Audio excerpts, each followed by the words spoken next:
else. There's one other team that's like the Sox. You know, you're like if your pitcher's going against them, you're like we're gonna fucking rout these guys. Yes,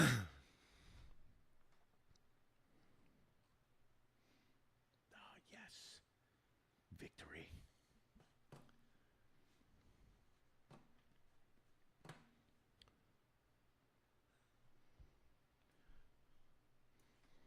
How long is this going to be? Well, that they heard that now. Up to an hour. We're live now. I'm going to do the. What's this amateur? Well, tell people. What the fuck are you doing? Because I'm running the pictures. Okay, well, tell First me. I did the no, promo. tell me. I don't give a fuck about them, but tell me so I'm not like, duh. You know, when you do this professionally on television, you know, the people in the news in the background don't go, what did you just tell the people what we're doing right now? Yawn. I dare you to tell me about professional broadcasting. That's a good way to. Dare you. That's a great way to start the show. Total Schmidt Show with my stupid brother. Hi. Hey, welcome. No, I'm doing the intro now. Oh. The Total Schmidt Show. Whether you're watching on the Lenny Schmidt Comedy Network on YouTube or you're listening on podcasts, we have a new intro, new theme song. Let's do this. Hey, tune in every week as I travel the world and I talk to entertainers from all over the world. A lot of writers, a lot of comics, a lot of dancers, a lot of singers, a lot of comics, a lot of producers, a lot of tech people, a lot of comics, a lot of pianists,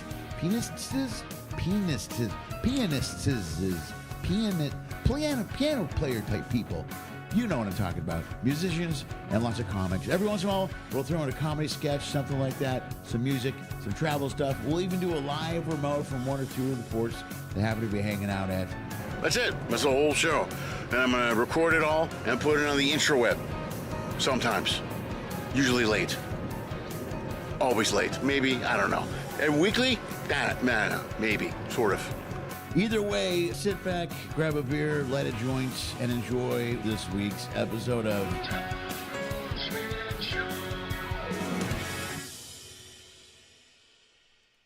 All right, we're here. Let's just get to it because Mike's here and he's already complaining about shit. So let's fucking live zoom him. I'm watching the intro. There we go. There we go. We're live. We're live. Hey, so the streaming worked and everything's working perfectly so far. So why do you jinx it with the first sentence out of the box? All right. And we have viewers already, man. Shauna's here, Ben's here, Lori's here, the usual suspects. Thank you guys for tuning in very much. It's Total Schmidt Show Tuesday night, every week at Entertainer. This week, my brother Mike. We tried to do this a month or two ago. My favorite. Every week a different entertainer. This week, my brother. Brother Mike. This guy. No entertainers. No one was available. No entertainers who were available. Well, I would love to consider myself an entertainer, and I have been on the show multiple times, and yet I noticed there from the intro, I'm not included in the intro package, which is quite I wasn't. I just looked at it. What happened? I saw like 4 women on a merry-go-round and you in Mexico, and then that was it. I saw no me, which was quite frightening. I was disappointed. You're in the intro. I wasn't. Lies. Don't back up. I only have one thing at a time here now. I want to find the pictures for the AI pictures that you were going to talk about. Well, yeah. What were you going to talk about first? About what? I don't know. Was it my tooth? We covered that, right? No, you were talking about your tooth, but again, I don't know when we were recording. I've been here for 20 minutes. Was I on the whole time? Yeah, I recorded the second you walked in the door. Good man. man. Said about your Phillies jersey. Right. Yeah, people wanted to hear about Lance McCullers and Bryce Harper. Yay, baseball talk. Our stupid fantasy league that no one cares about. Am I this? This is my camera? Which That's you're the white camera now. It's the talent on this camera. Wonderful. Just want to make sure. And can I get a makeup? Like you want to make up? You want a big puff? Sure. Coffee thing. Sorry, the cast, the crews on. We're having the unions on strike. Right I'm pissed. I can't remember the fucking when they would put the foil in front of the camera. What's that called? The temperature or what for the room? The white. We need room temp, but then we need something else. The thing where they white balance. White balance. That's what I need. Can I get a white balance? A little white balance. Look. I'm bringing a lot of all white balance. I'm bringing the white for sure. For sure. The balance, I'm not so sure. And I'm wearing black. It was like we're good and evil today. We're spy versus spy. We are spy. That's right. You want we're some of spy that? v spy. Thank you very much. Should we talk one at a time so people understand us? No, it works better. People shout over the one same another. viewers tune into us all the time. They're all leaving. No, they're all here. Everyone's even gone. Robin's here and Rachel's here and everybody's These here. Are lies. Thank you for tuning in, man. This is awesome. I bet they're surprised it's still up. Well, because you remember the last time I was here. First of all, we've moved into the dining room, which makes complete sense. Yeah. You had us back in a broom closet. What the fuck was that? You know what? Did we go dead? No, I wanted to. I hope this is going to be okay. The whole reason I moved into here, I'm glad you brought it up. What's happened? Folks, this is, again, he was lecturing me about professional broadcasting not 6 minutes ago. And now a cord has fallen out and everything's gone to hell. And I don't know what's happening. No, the cord didn't fall out. I wanted to hardwire into the modem. Slow down. Okay. The jargon's losing me. I didn't even know what a white balance was. You're going to hardwire into the modem with me? You were a walking white balance, right? You know exactly what it is. All right. The whole reason I moved it in here was that I thought the problem we had last time was I use Restream to stream, and I don't have the upgraded version, so it's only one channel. But I thought maybe the Wi-Fi was the issue. So I checked the speeds yesterday, and the speed in the Wi-Fi was off, but the speed on the hardwire was phenomenal. Okay. So I moved everything in here, and then we started, and I didn't plug in the hardwire. Yeah, I did. All right. But we're working right now. It's up. Remember when there were unions? And people took care of this shit, and you and I got to be the talent and talking to microphones, and everybody walked around and brought us a croissant occasionally. I know, right? Yeah, but not now. It would be like we said a long time. Are you thirsty? No. Yeah, I'd love something. Yeah, no, I don't really want anything. Or people walk with a giant plate of options. Oh, the best. Here's a vegan. Here's some hummus. Here's the yogurt parfait. When I was on basketball, let's get into it. Nuts and fucking bolts. All right. When I was in the movie Basketball, and I shot, I'm not even fucking joking. I shot for a month. 2 weeks and then 2 weeks. We were off for 2 weeks in between, and I was cast as a guy. My name was Marv Grunsky, so I was actually a character in the movie. Right. And so I got to be on the bad guy team that wound up fighting against the South Park guys, whatever the fuck. And if you've seen the movie, great. If you haven't, oh my God, run out. It's terrific. It's got your Robert Vaughn's. I don't even know if you can find. Can you find it as a streaming? It's got to be streaming. Oh no, it's a huge cult hit. People love it. Oh really? Of course, yeah. It's been in. It's the one. Literally, when I tell when people find out that's when I tell people it was me, they're like, "What the fuck?" Because they can't. They all remember it because the scene in the movie where the one where I'm most featured is he does the Cartman voice. And so everybody remembers that part of basketball because he does the Cartman voice in the movie. Right. But it's one of those deals where like people know me, when people find out I did something. Like there was a game show, a video game called Saints Row. Okay. And my buddy David Lawrence he got hired to write all of the online radio content. It was like Saints Row was like GTA. You drive around. Yeah, I know what you're talking about. And you listen to the radio in the car. It's in the game. It's the radio in the game. Yeah. That's cool. Yeah. So he brought me on, and we wrote we made up the commercials. We made up a place called Freckle Bitches, which was Wendy's, and their big burger was the Fist, and it was like, so we because again they were like, just go. Be as raunchy as possible. Cool, yeah. Dude. That's so great. we wrote all of these commercials, and then I was able to. That's how I got John McDonnell. I cast him. Oh right. Oh yeah, he's great with voices. Yeah, I was able to cast guys to do voices. I would bring them to David, and David would approve them. It was fantastic. So there were two different talk show stations. One was liberal station, and Dean Cameron. Dave knows Dean Cameron. Okay. Do you remember Summer Superman? School? No. Yeah, the comic Dean Cameron. He's an actor. He's in summer school. He was Chainsaw. Okay. It's like you'd know him the second you saw him if he was in something, and he did the liberal thing. Right. But then David and I hosted the conservative station, and we. If you listen to it, we just went for it. There's Dean Cameron. Okay, that's him right there. He was in. That's the old Dean Cameron. But if you looked at it, there you go, Chainsaw uncovered. So that's him in the hat. Oh wow. Okay, cool. Yeah, there you go. So that's all right, cool. I recognize him even younger, dude. All right, right on. And there he's in basketball. Yeah, and he was in like the practice. I mean, he's been in a million things. So guy. right, I think he was in Alf too or whatever. Right. But he did the liberal station. Him and another guy. Okay. And they were like tea sipping fucking weirdos and whatever. So David and I hosted the conservative station. And we didn't try to be anybody. We just fucking went for it. We acted like, we were, because David is a radio guy. Right. David was the voice of AOL. Like you would call American Online from a million, and he'd be like, "Hello and welcome to American Online." Oh, really? He's like Bill Curtis. He's got one of those voices. Does he do the You've Got Mail? No, he does not. But that was a different guy. Okay. But he was in it so early. His email address was david@aol.com. Wow. He was there from the jump. Wow. Right. So no numbers or nothing. No, That's pretty bad. He had a radio show in Chicago for a while. He was on GN, and I actually did his radio show a couple times. I did his podcast a bunch of times. Anyway, he cast me in this as the conservative guy, and we talked. And I did not know, but apparently there's people who really like it. You can go and find it on YouTube. Someone has made a smash cut of just the conservative radio station. Oh no way! And someone wrote me a listener of my podcast, which I will do. Yeah, Ben was just asking about that right there. Ben's a lovely man. Hi, Ben.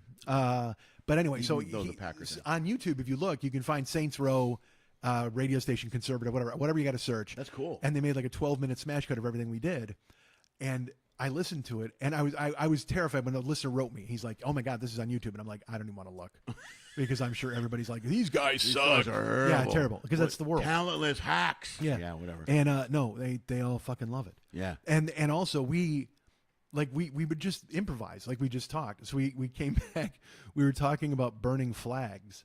And he's like, he came back from a break, and he's like, we were talking about burning flags here on Left is Right and Right is Wrong, or whatever the fuck our station was. And I go, I'm all for it. And he's like, what are you talking about? I go, absolutely. I go, you don't even have to ask me twice, whatever I said. And he goes, you want to burn flags? And I go, did you say flags? It's in the game. It made it into the game. Oh, they kept it? Yeah. Oh, back then you could we get did away whatever, with that back then, but but I will say this though, when you listen to what we did, it sounds a hell of a lot like what guys are doing for real now. Or like Newsmax. You ever listen to Newsmax? Oh, dude, that's crazy shit. Yeah, that's. I mean, but we were just we were goofing around. You know what I mean? And then we said, let's be awful. Let's be as terrible as we can be. Way over the right. So right. that was 15 years ago, and now it's the fucking mainstream. Terrible. Oh, that's great. Yeah. So whatever. So people know me from Basketball and Saints Row. Like if they hear, like they don't know me from it, but if they hear that I was in it, and I tell them which one I got, which I was, because also I lost weight since basketball, because that was when I was. Yeah, you were way bigger. I was heavy. Yeah. Right. So I got a big moon face. Not that I got now. Yeah. No, but you had that big, pillow face. Yeah. It's just like it was like a moon with a goatee in the center of it. Yeah, Like if the man in the moon had a goatee, like that old head. Yeah, you had it. That's what I look like. Right. Which brings me to this AI photo that. Oh yeah, first go. Hey, Gar's here too. Hey Gar, thanks for coming here. And Lori's watching from work. She gets away with that all the time.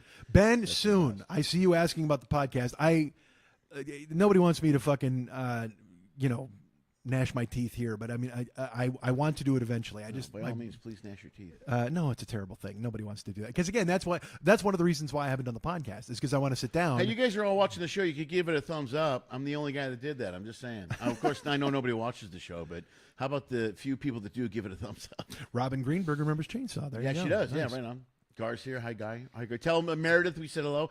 Meredith is usually sitting to Gar's left when we. Oh, okay. Hi, Meredith. Yeah, so how are she's you? probably here. Is Maddie? Is that a familiar for Meredith? I don't know if it is. I don't think it is, because Meredith is M.E., Maddie is M.A. Right, but you can't say Mary. What is Maddie short? Madeline. Maddie is short for Madeline. Okay. But I don't know if Maddie, if you could sub in for Meredith as well. What about Mary? What about Dither? Is that possibly? It could be that? Yeah, skip the mare completely. Throw it right out the window and just go with the dither. That's not a bad move. They high five every morning. Yo, dither. Oh, that's awful. Divorce instantly. Gar at your doorstep. Dude, I tried the dither thing. Nice one. Thanks. Nice call, assholes. Oh, he is there. Okay, she is there. All right, so you want to talk about the AI thing? Let me get to my. Well, just because the photo you showed me, I didn't. First of all, thank you for ruining the planet to get 4 extra people to watch your fucking YouTube channel. How did I ruin the planet? AI, every time you do it, I don't know if you heard about this. No. First of all, every time you use it, it uses 10 gallons of ocean water.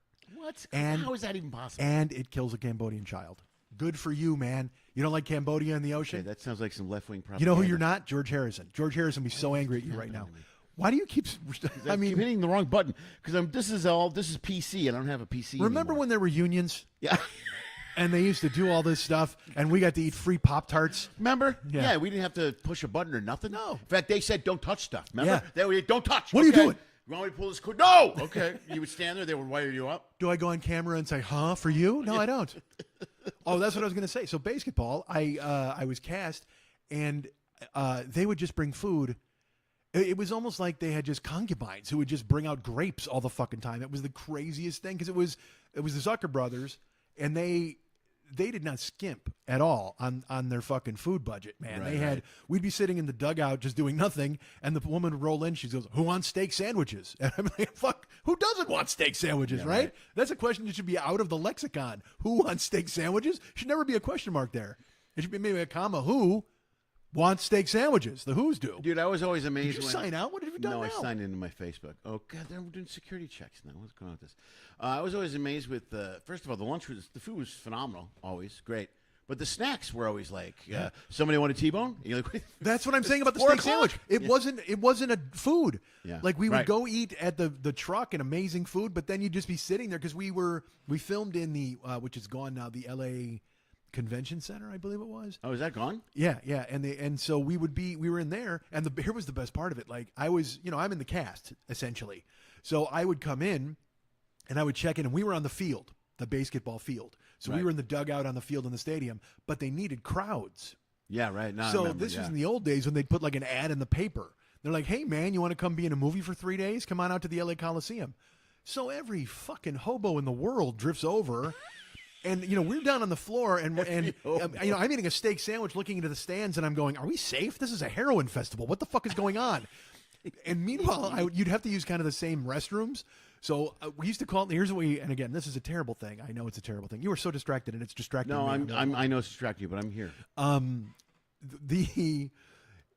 The people in the stands, they weren't, no offense, but they weren't, because there's levels.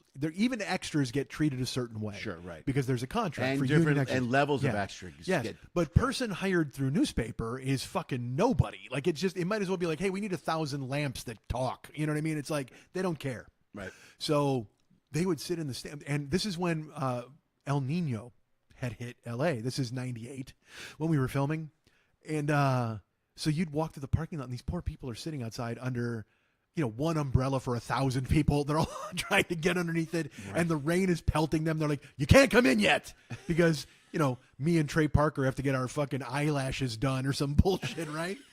So then they'd finally let people in, and I went to the restroom. This is not a joke. I went to the restroom once, and there were fucking people taking their socks off and wringing them out in the sink and like washing them just because they were terrible people. Well, they had access to a sink. Yeah, they got hired through the LA Daily News. We don't even have newspapers anymore, for fuck's sake. And these people were hired back then through that. But what they would do, they fed us this incredible food. They'd bring out like wheelbarrows of fucking quesadillas and shit. It was incredible. But you'd go out in the hallway and they would have these, remember a lunch table that would like fold up in the middle and then you could unfold it, those real long ones? Yeah. They were just filled with bagels and bananas. Oh, really? And like no spread, like just fucking. It looked like, honestly, like they just wanted him to do the joke of fucking the bagel with the banana and go ha ha, because that's the level of what we're attracting. Exactly. But there was no butter, no cream cheese, no nothing. So we wound up, it was terrible. But me and the other guy, this guy Matt, who I filmed with, and another guy, we would just be like, hey, what are the bagels and bananas doing? Like we would look up into the stands and we called everybody bagels and bananas because we're lovely, lovely people.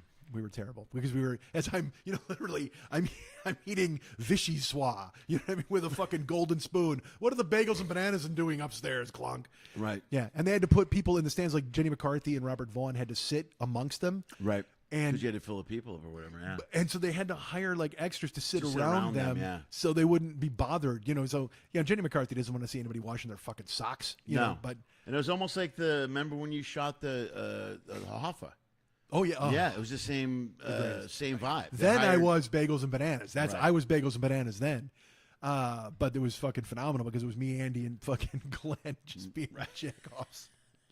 And oh god, Andy was gonna fight that dude. He wanted to kill that bald guy.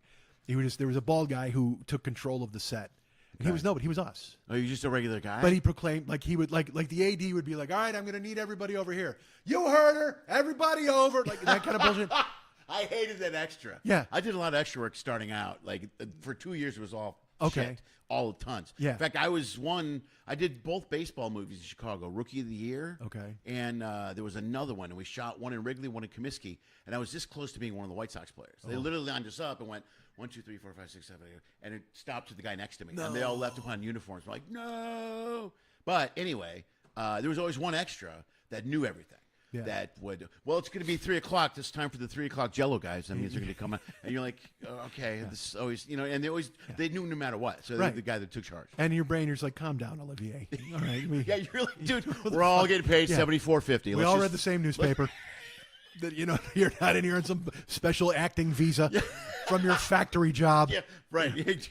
You're stitching garments by day, but at night you're the pro on the office. You're not even holding a clipboard. And Andy wanted to kill him. He couldn't understand that, like, because I just laugh and roll my eyes at the fucking guy. And Andy's just like, I'm gonna fucking kill this guy. And I'm like, what are you doing? Because again, that's our whole family. Is just they just are like coiled springs at all fucking times, constantly. Plus, the biggest thing too is honestly, this is a total Schmidt Brother thing. Anytime you're told what to do. Oh yeah. By Andy. And anyway, like, I always joke about it. Like if we're having dinner, like if a bunch of people, if somebody said, "Would you pass me the salt?" I'm like, "Absolutely. Here's the salt." But if someone goes, "Give me the salt," I'm like, "Hey, fuck you." Yeah. What do you salt? think you? Well, you need fucking salt now, and just what a I work for you now. It's a mental thing. I'm the salt guy. Schmidt Brother Yeah. has. Oh, it's beautiful. And I mean, it just Andy he was going to murder this dude. And again, if you ever see a picture of like the devil and he's holding the two hounds of hell like Cerberus on a fucking that's Scott and Andy, like just waiting to attack somebody. So funny, Spitting blood flying. So everywhere. So then we decided we were going to get to Nicholson, like because Jack, if you've ever seen the movie Hoffa, you've seen it, but for people watching, and I know, And look, if you've listened to the podcast, you've heard this story a million fucking times, but if you've ever seen Hoffa, there's a fight scene, or there's a scene where there's a strike, and that was the thing is they had 700 people out filming in an open parking lot. And John C. Reilly and Jack Nicholson are there, and they give a speech through a bullhorn and this whole bit. And then the cops come, and they fly out of these doors, and it just turns into chaos. There's like bombs and fire and explosions, and it's a big riot. And that's what we were cast in. So we were all the way across the parking lot, and the point is they kept telling, like Nicholson was fighting in the center, and we would get close to him, and then they'd call cut, and we'd have to go back. And we were like, we're getting him. We're fucking getting Nicholson. And finally, we did it. It took like I think like 5 or 7 different shots. I mean, we're getting closer every single time. And finally, I got to him, and I'm shaking him. I've got his jacket, and we're fucking going at. And then they call the cut, and he's laughing. He's laughing his ass off. And he fucking like it all calms down, and he's like, "What do you say, fellas?" And Jack, I can't do it. Nicholson, what do you say, fellas? And I just go, "We have to say, Jack, that you are a god." And he just goes, "Beautiful." Fucking amazing. And I'm like, that's it. I'm in. I won. I'm now in show business. Yeah. I'm in now in show business. Beautiful. We're going to be in Rosemont the 2nd through the 5th, I think. You will be. Lenny will definitely be in Rosemont the 2nd through the 5th. Why are you not going? I don't know. You're going. I don't know. I have to. Actually, that's when I'm recording the podcast. I can't leave town. Oh, really? The one fucking 365 days a year, you pick the 2 days that you're going to be in Rosemont. Well, last time I had a fucking delay forever. I came back. I was like, all right, look, guys, I'm back. We're back on the podcasting horse.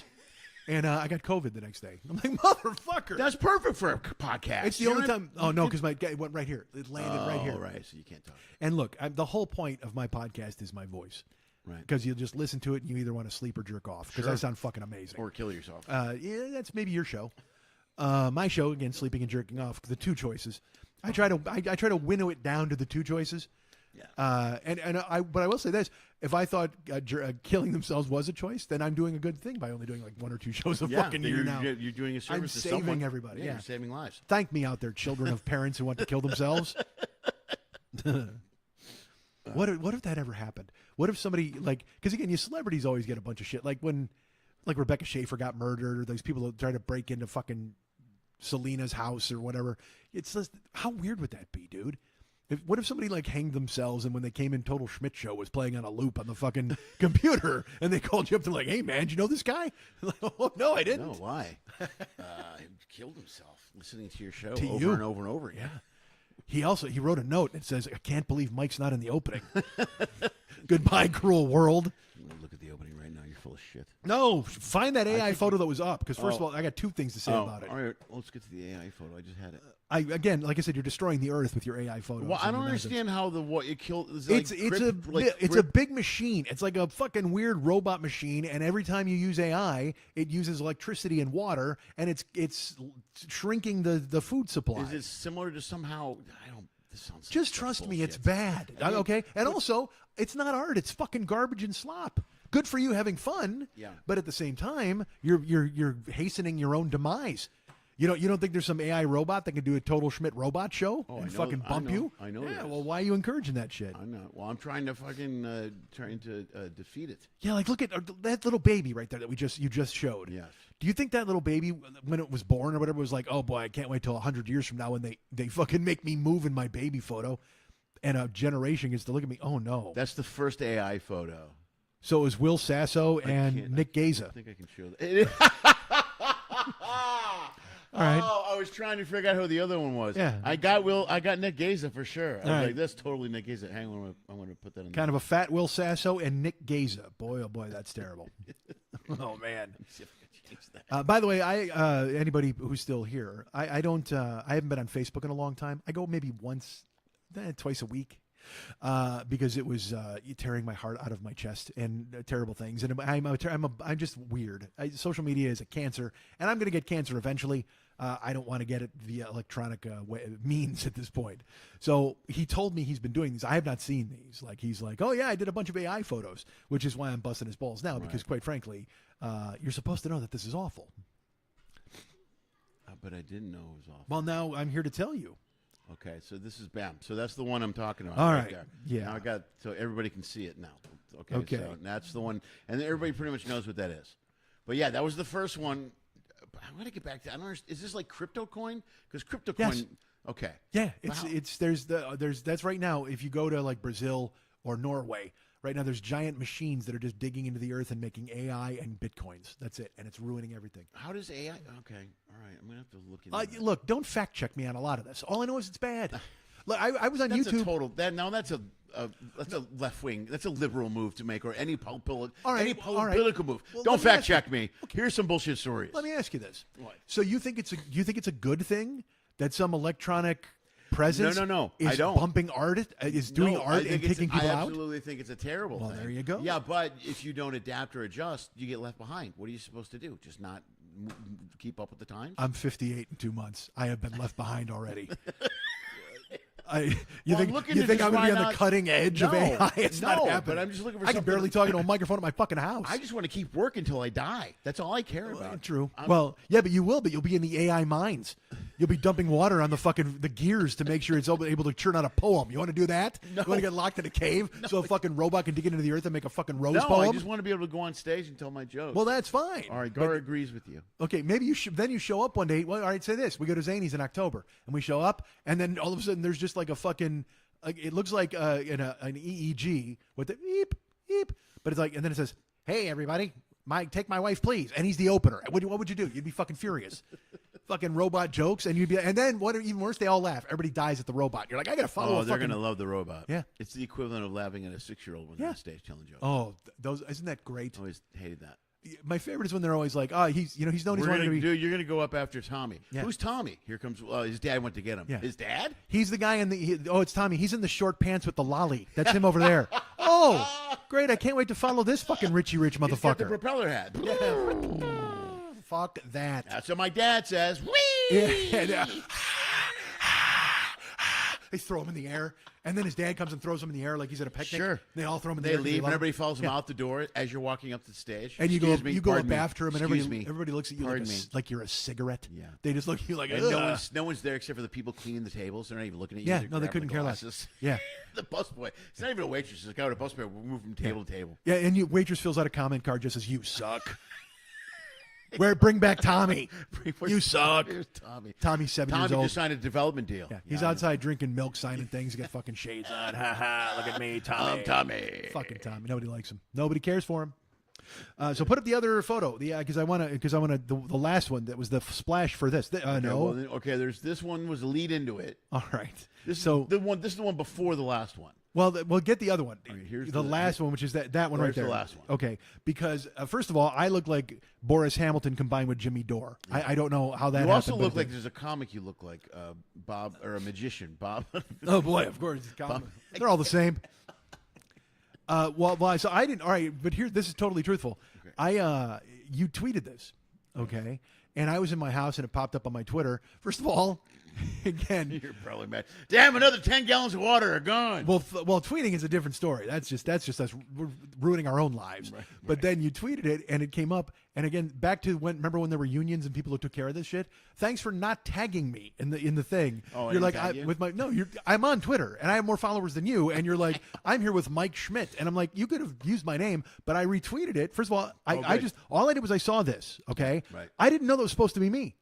Oh, I had no fucking clue. I was like, those who's guys this? don't kind of look like us? No. Well, it looks like it really looks like you. I fed our pictures into the AI machine. After I looked at it, when I got here, I went, holy fuck, that's supposed to be me. Looks more like, but this looks like, no, go back, because this looks like me at a wake.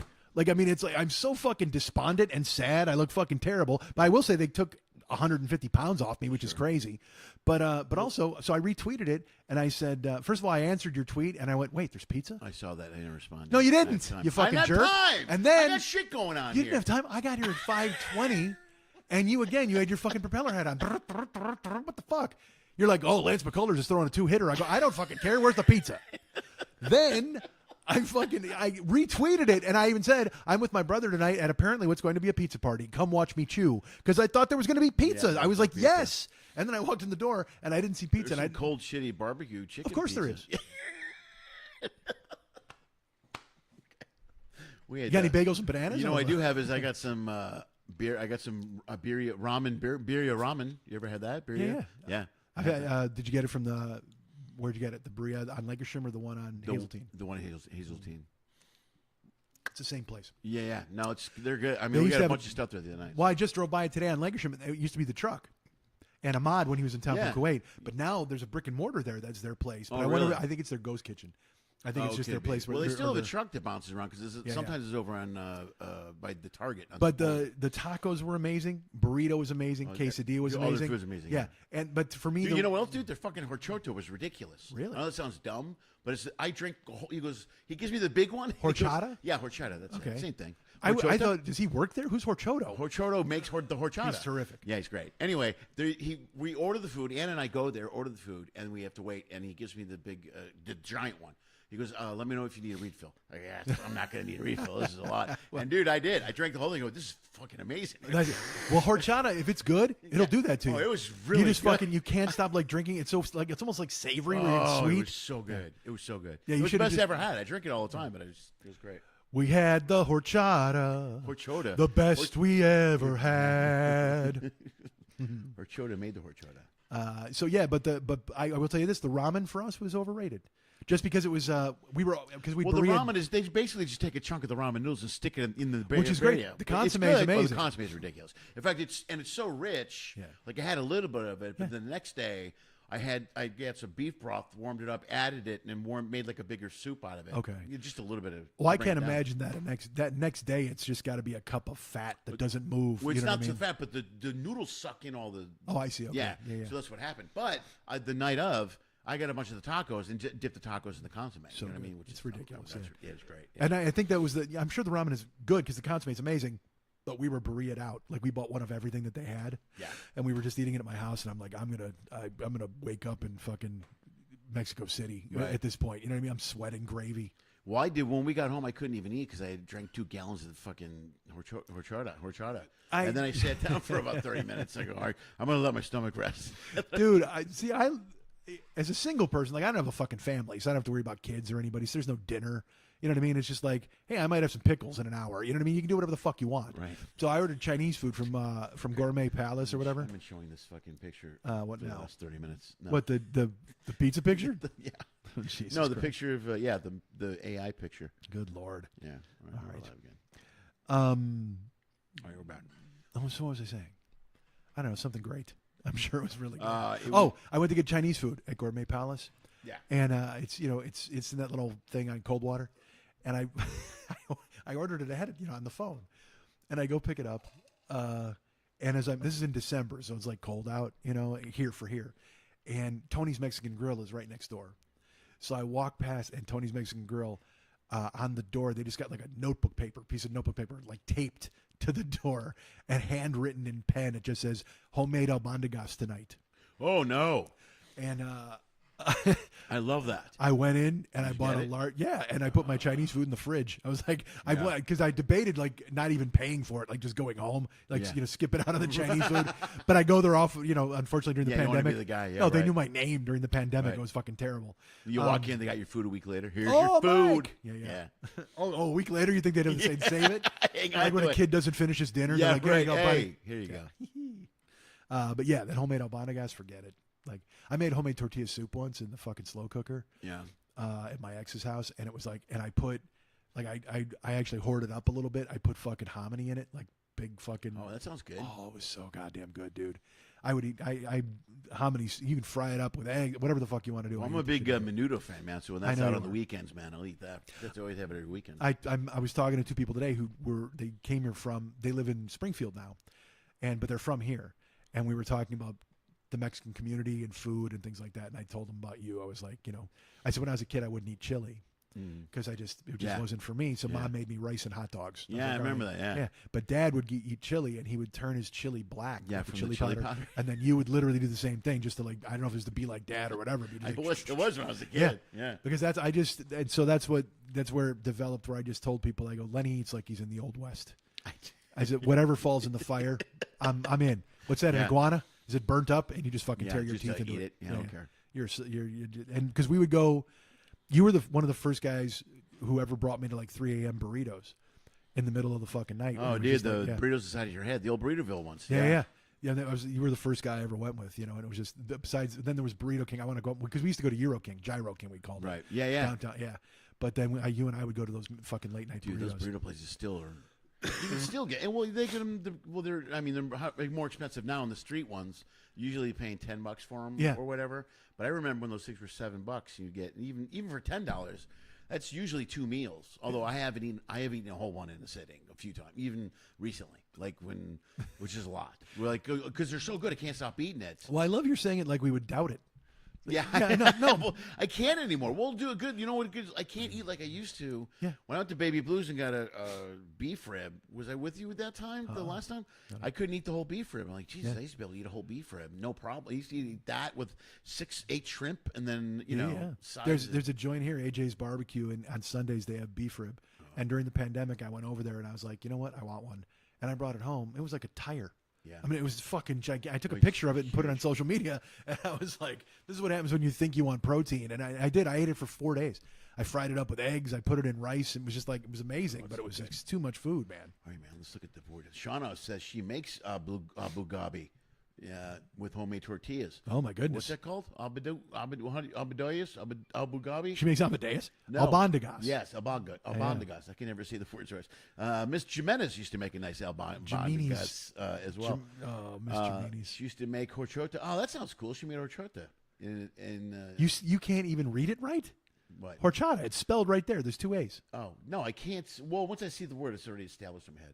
Sadly, you guys are more Mexican than I am when it comes to cuisine. Gar, really? No, come on, Gar. Dude, I miss eating at Gar's house when I used to go there to, when we were in school together. Yeah. Yeah, I don't know if you ever went over there with his mom. No. Dude, I was busy at Mex's house. She was one of those always, sit. She was that woman where you come in. Awesome. She got up every morning with her own salsa, but I would come in, I would have a couple of tacos every single time I went there. His mom was an amazing cook. We would play, Mex had the L Dome in his driveway. So he had a 9-foot basketball rim. Oh, right on. And we'd play 3-on-3. Oh, cool, yeah. We'd go there at like 10 in the morning on a Saturday. Yeah. And we'd have like 8 or 9 dudes, and you just split up. You'd lose, you'd keep running. Yeah. And it was fucking phenomenal. It's the most fun times I've ever had in my life. Right. And just 3-on-3 basketball on a 9-foot rim. And there's a really good picture of me dunking. Yeah. It's not a great picture because my shirt's up, so my guts hanging out, but I'm like, nice. And it's fucking beautiful. So we would play, and everybody was a different guy. Like, Mex was Jordan, and Jeff was Magic because he would throw fucking behind the back passes and stuff. Right. And I was that's great. I was Duck Beer because I was Kevin Duckworth because I shot one-handed because we played with I can palm a regular basketball because I have a big hand, right. But we would play with those little balls, right. And I couldn't pull the trigger, and I never learned how to shoot anyway. So I would shoot with one hand. I would shoot turnaround jumpers or whatever with one hand, right. And then also I could palm it off the dribble and lay it in. But then also I was belaying beer because I was dirty as fuck because I couldn't play.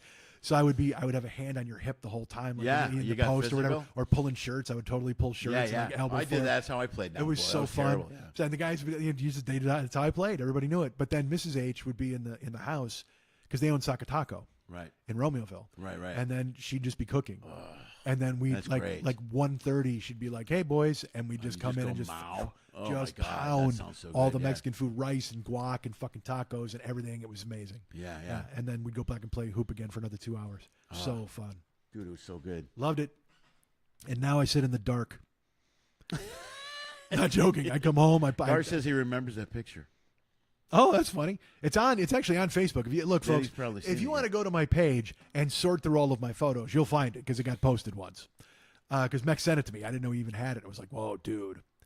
Do you have like those moments where you're like sports, like the things you always remember, like you'll never forget what you did even in pickup? Like we were playing at What the Oh, fuck is yeah. hold on, there's a No, I coyote remember. attack. Dude, I remember one. This one is corny as shit. I was playing at the high school baseball field in Bolingbrook.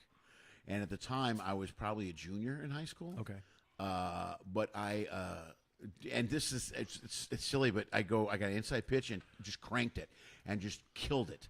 Deep left field. And it was a true home run over the fence. Yeah. We were playing short, but it was foul. It was foul by like a foot. No. But it was destroyed. Yeah. And it bounced right in front of Michelle Dwanch and Kevin Gockman as they were over there working out. I felt like such a fucking stud. Fuck yeah. Little help. Hey, cheerleaders, how you doing? Can I throw that over here, please? That was me, by the way. Oh, yeah, Michelle fucking Dwanch. 17-year-old knucklehead. I think I did a whole episode on Michelle Dwanch on my fucking podcast, dude. Did you really? Well, just because fucking thick redhead. Like, it literally, she'd be currency right now. You know what I mean? Like, back then, she was crazy hot cheerleader and all that stuff, and her face was just, I don't even know what it was. She looked, I don't want to say exotic. Yeah. She just looked different. You know what I mean? But again, redhead and just like kind of almost powerlifter squat, but fucking shapely and just, oh my Christ. I'm friends with her on Facebook. And her name, Dwanch, was like, I was just like, That's a pretty good name, by the way. Right? Isn't it a fucking great name? Yeah. God damn it. I did on the show, I was talking, I was in love with forever in school. Her locker was right next to mine. Was Lisa Guetta. Oh, right on. And I would have followed her anywhere, whatever she was said gorgeous. to do. I love Lisa. Oh my God. I remember Lisa. Well, but that was the thing. She was not. She wasn't one of the hot girls that everybody talked about because she'd wear a sweatshirt or whatever. And then all of us, it was like, she was like Marky Post. Marky Post was like, she would dress in like blazers on like Night Court. Then there's an episode where she's dancing on a table, and you're like, what the fuck just happened to Marky Post? And then you read about her, and you're like, oh, she won Best Body in Hollywood 3 years in a row, like all this different stuff. I'm like, Jesus Christ. And Guetta was like, she ran track. So like, I was in gym one time, and she came walking out in her fucking shorts and your gym outfit, whatever the fuck. Right. And that was it. Forget it. You're 13 years old. It's like, oh, I gotta hide for about an hour. Jesus, what's happening? Terrible. But she was just, she came out and saw me, and she's come out to the shows has she really? a couple times. Yeah, you know she who lives else? in St. Charles area, I think. Nice. I Yeah. think. There was a girl named Sharon Brain. I remember Sharon Brain. Yeah. Oh, she knew Greg Simon. I met her through Greg Simon and Mike Walker. By the way, this is something I do is I use last names. And it got me. Yeah, this is great. We're on the internet. Me in a lot of trouble, like on my show, because again, when I started the podcast, I just didn't fucking care. So I told stories and and used names and shit I shouldn't say. But has someone reached out to you ever from high school? Yes. Been like, dude, what? Oh, really? All right. All right. But Sharon Brain I was on the school paper. Okay. And as a matter of fact, I was the sports writer for the school paper for like a year because like Mike Walker ran it with Greg Simon and Sharon Brain. Yeah. And I just did it like to hang out with Greg and Sharon because I liked Sharon. And so I was going to write sports, and I wanted to write too. It was fun. Right. And I wrote. And also Lisa Guetta played badminton, so I was like, that's right, I'll cover the badminton team. Let's do it. And when the season started, I wrote a preview column, and this was the headline, and they kept it. And I was very happy. Badminton babes back bopping birdies was the headline of my story in the paper. And you think about it now, you're like, you can never get away with nope, that today. You no know sir, what I mean? There's no way. No. And it was hard enough to fucking write the column while I was jerking off with one hand. You know what I mean? Great. Watching Lisa doing fucking plies and jumping around smashing shit. I'm like, oh, you know what? Your form is so good. I hope she doesn't listen to this podcast. She's not. She doesn't listen to mine either, so don't worry about it. We're fine. All right. Well, those are all the AI pictures. I switched it from the bedroom to the no fucking pizza. Dining room. Terrible. There is no pizza. I'm starving right now too. I was gonna make. I pulled out remember the cabbage I made for Thanksgiving? Yes. It's frozen. I pulled it out. I'm gonna make it. No. What do you mean no? Do you want to die? No, it was in a freezer. Doesn't matter. Yes. No. Don't give me some bullshit about it's fucking. Dude, yeah, even if it doesn't have freezer burn, it's got 6 months cabbage funk. You can't eat 6 month cabbage funk. That's disgusting. Am I wrong? People jump in here. No, it makes it. It's when it's in freezer, it's like freezing soup. It's the Nope. same shit. No. Yes, it is. No, because cabbage is a delicate leaf, and the second it's Not exposed to the, not when you fucking cook it with bacon and cream and butter. Oh, God, it's not delicate at all. You're gonna need the fucking Heimlich or I was going to cook that with some bratwurst. When'd you buy those? 1981? No, those are new. I Oh, got those God. at Costco. All I got a right, whole see, case now, of bratwurst. I'm on board with the bratwurst, but I mean, if you eat this fucking ridiculous side dish from the last century, you're gonna die, man. That's not good. And you're using Man, technology. You were just and talking all about my digestive system. Well, that's true. Well, but all right. But I made the case for you. I'm like, he eats like it's the old west. The guy can eat fucking anything, and you're like, I can't eat like I used to. Boo hoo. Well, I mean, portions.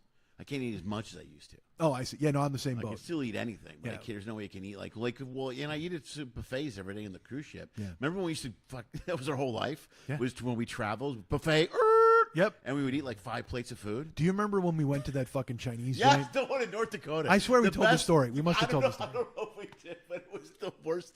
I'll never forget it because we're driving. The best Chinese food in North Dakota. Yeah. Fuck it, we got to go there. How do you not go there? Well, but you were. I was like, should we go? Should we go to this? And you go, how do you fuck up Chinese food? We found out. We found out. You know how you fuck it up? You put a sour pickle relish over all of it. Oh, it was so bad. It would make no sense. Yeah. Like it's funny. Like when you go to Chicago, when you get sushi. Like I out here, I became addicted to sushi. Right. I love it. It's one of my favorite things. It's my favorite thing to eat in the world. Yeah, period. yeah. So I went home to Chicago and I was craving it. I'm like, I got to have some sushi. Every sushi place you go to in Chicago puts mango on fucking everything. Oh, really? Like sushi's from the islands or some shit. I'm like, no, man. I don't know do if there's a mango in Japan. I have no idea. Right. But they'll like mango relish or slices of mango. That's funny. You know what? In Mexico, you know what they do in Mexico a lot with sushi? Cream cheese on almost every roll. See, yeah, you do it on the Philly roll. That makes sense. Yeah, but you read like every sheet. I'm like, can you make this without cream cheese? Literally, it's like 12, 20 rolls. 18 of them have cream cheese. There's no reason for that much cream cheese. Yeah, I'll go to a place and I hate sourdough bread. Oh, that's funny. The girls love it. We eat all the time. Can't stand it. And it's in that same family as like blue cheese and olives. Like it's just, I don't know what it is. I can't eat that Compare stuff. sourdough bread to blue cheese? They're all of that sour kind of. For something it hits my palate weird. Okay, right. I kind of get that. So but like there's a sandwich joint I just found, and everything's on sourdough. Like it's on sourdough with Parmesan, Parmesan cheese and butter. They make it like, and I'm just like, but they also have like patty melts and they have fucking club sandwiches. But I know if I go in there and I go, hey man, can you make me this sandwich with rye bread? They're gonna go, can't do it. Sorry, can't help you. Yeah, because it's restaurants, not like a sandwich joint. Sandwich joint will do whatever the fuck you tell them. Right. But other places, sourdough. It's just not for me. No And it's everywhere you go here in LA or even I was in the Bay Area. It's just sourdough is everywhere, and I got no interest in it. It's just not. It's not for me. I just don't like it. All right. I'm all right with it. I don't eat it as much as they do. They eat it all the time, like constantly. Yeah. I'm more of a soft white bread guy. Oh no. Yeah, I know. But I don't eat bread that much. Anyway. So are you saying you're a lady? Is that what I'm hearing? Yeah, I'm a lady. But when I'm home, I like to make a sandwich when I'm home. So I'll use. Well, all right, but do you at least like get Hawaiian bread or potato bread? Well, potato bread's good. Okay. Potato bread's good, or like an Italian that the little bread Scott used to buy is this. It's not artesian, but it's called something like that. Yeah, but I just got one that I won't do again. It's the brioche one, which is good, but it's sweet. It's too sweet. Where I'm like, if I eat it with like a pasta or something, I'm like, all right, I don't want a sweet sandwich. Dude, so I started making breakfast and shit during the pandemic because again, you couldn't go anywhere, so I was actually making food in my house. So I would make I just put ham and cheese in the microwave, like actual like boar's head ham and cheese, and I would just toast Eggo waffles and then scramble up 2 eggs and just make a big fucking sandwich. Oh, that's great. Yeah. So then I got lazy and I bailed on the eggs, and so I could just make a ham and cheese real quick.